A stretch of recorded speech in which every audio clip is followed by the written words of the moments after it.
Target with SDM में आप सभी का स्वागत है।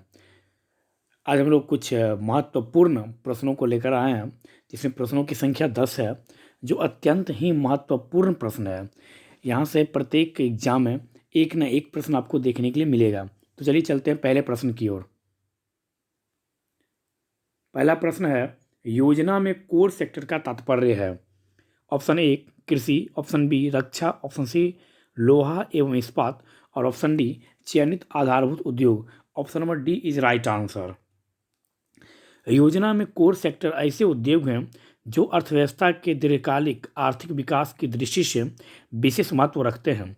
कोर सेक्टर की श्रेणी में 8 आधारभूत उद्योग कौन कौन सा, यह अत्यंत मतलब कि अत्यधिक बार यह प्रश्न पूछा जा चुका है। कोर सेक्टर में कौन कौन सा 8 उद्योग आता है? तो इस्पात पहला, दूसरा सीमेंट, तीसरा उर्वरक, चौथा खनिज, पाँचवा कोयला, छठा प्राकृतिक गैस और सातवां रिफाइनरी उत्पाद और आठवां विद्युत सम्मिलित है। तो यहाँ से आपसे सीधा पूछा जा सकता है कि विद्युत किस सेक्टर तो कोर सेक्टर में शामिल है। क्वेश्चन नंबर 2, 20 सूत्रीय आर्थिक कार्यक्रम सर्वप्रथम प्रारंभ किया गया था। 20 सूत्रीय आर्थिक कार्यक्रम सर्वप्रथम 1975, option B is right answer, 1975 में प्रारंभ किया गया था।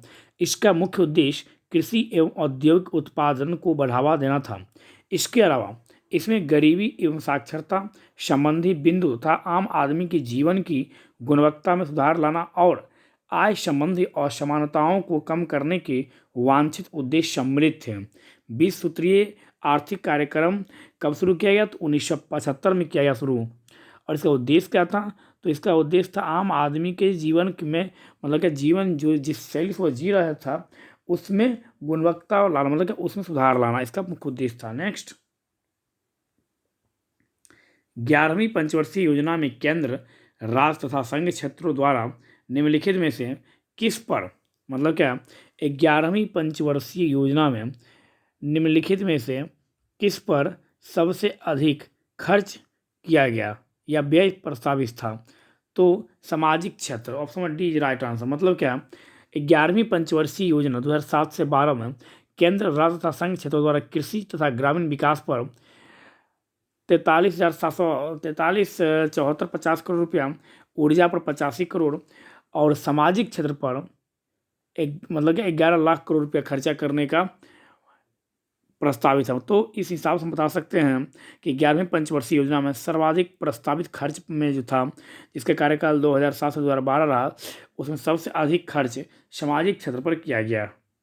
नेक्स्ट, 11वीं पंचवर्षीय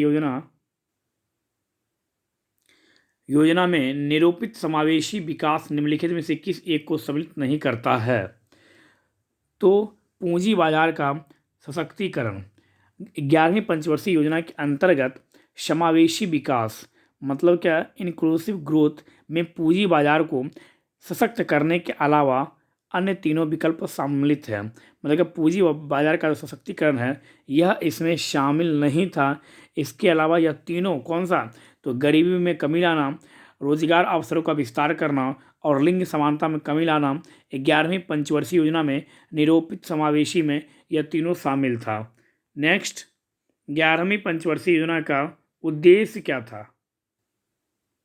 option number B is right answer, समाविष्ट आर्थिक समृद्धि।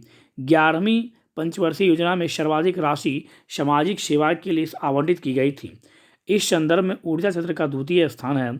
सामाजिक सेवा क्षेत्र में शिक्षा के लिए आवंटित राशि ऊर्जा क्षेत्र के लिए आवंटित राशि से कम है। और 11वीं पंचवर्षीय योजना जिसका कार्यकाल 1 अप्रैल 2007 से लेकर 31 मार्च 2012 तक का रहा, उसमें समावेशी समृद्धि की प्राप्ति थी। 19 दिसंबर 2007 को राष्ट्रीय विकास आयोग ने मतलब एनडीसी ने 54वीं बैठक में 11वीं पंचवर्षीय योजना के प्रारूप को स्वीकृति प्रदान की थी, जबकि 9 दिसंबर 2006 को एनडीसी की बैठक में इसके दृष्टिकोण पत्र को सम्मिलित किया गया। तो यहाँ से प्रश्न क्या पूछ रहा है? तो 11वीं पंचवर्षीय योजना का उद्देश्य क्या है? तो 11वीं पंचवर्षीय योजना का उद्देश्य समाविष्ट आर्थिक समृद्धि है। 11वीं पंचवर्षीय योजना जिसका कार्यकाल 2007 से 2012 के दौरान सकल घरेलू उत्पाद की वार्षिक समृद्धि दर का मूल लक्ष्य 9% था। कितना था? 9.0%। 11वीं पंचवर्षीय योजना में लक्ष्य था। जिसे संशोधन के बाद घटाकर कितना कर दिया गया, तो 8.11% किया गया था। 11वीं पंचवर्षीय योजना में 8% की औसत वार्षिक दर प्राप्त की गई थी। 12वीं पंचवर्षीय योजना में सकल घरेलू उत्पाद की वास्तविक वृद्धि दर का लक्ष्य 8% रखा गया था। यह भी आप यहाँ से याद रखेंगे। 11वीं पंचवर्षीय योजना में प्रति व्यक्ति सकल घरेलू उत्पाद विकास दर का लक्ष्य 7.6% प्रति वर्ष था, जिसके कारण इसके अगले 10 वर्षों में दोगुना के स्तर पर पहुंचने की संभावना थी। तो 11वीं पंचवर्षीय योजना का कार्यकाल कब से कब तक रहा, तो 11वीं पंचवर्षीय योजना का कार्यकाल 2007 से लेकर 2012 तक रहा। यहाँ से आप यह भी याद रखेंगे। नेक्स्ट, भारत में योजना अवकाश की अवधि थी 1966 से 1969। Option number B is right answer. तीसरी पंचवर्षीय योजना की समाप्ति 31 मार्च 1966 को हुई और चौथी पंचवर्षीय योजना का कार्यकाल 1 अप्रैल 1969 से प्रारंभ हुई। इस अवधि अर्थात 1 अप्रैल 1966 से 31 मार्च 1969 तक 3 वर्ष तक कोई भी पंचवर्षीय योजना अस्तित्व में नहीं रही। तो कह सकते हैं 66 से 69 के बीच भारतीय योजना के अनुसार या भारतीय आयोजना के इतिहास में योजना अवकाश कहा जाता है। तो भारत में योजना अवकाश की अवधि कब से कब तक रही, तो भारत में योजना अवकाश की अवधि जो है वह 1966 से लेकर 1969 तक रही। नेक्स्ट, देश में सर्वाधिक समृद्धि दर प्राप्त की गई थी किस पंचवर्षीय योजना में, तो option number B is right answer. 10वीं पंचवर्षीय योजना में देश में सर्वाधिक वृद्धि दर प्राप्त की गई। 8वीं में की गई थी 6.8%। 8वीं में कितना था, 6.8%। 7वीं में 6.0%, मतलब क्या 6%। और 10वीं में कितना किया गया था, तो 10वीं पंचवर्षीय योजना के अंतर्गत 7.6%। और 9वीं पंचवर्षीय योजना के अंतर्गत तो 5.5%। तो क्वेश्चन के अनुसार देश में सर्वाधिक समृद्धि दर प्राप्त की गई थी किसमें, तो 10वीं पंचवर्षीय योजना में। लेकिन इसी में यदि ऑप्शन 11वीं पंचवर्षीय योजना रहे तो इसका राइट आंसर होगा 11वीं पंचवर्षीय योजना। लेकिन 11वीं नहीं है, तो इस ऑप्शन के अनुसार कह सकते हैं हम, इस विकल्प के अनुसार हम 10वीं को लगाएंगे।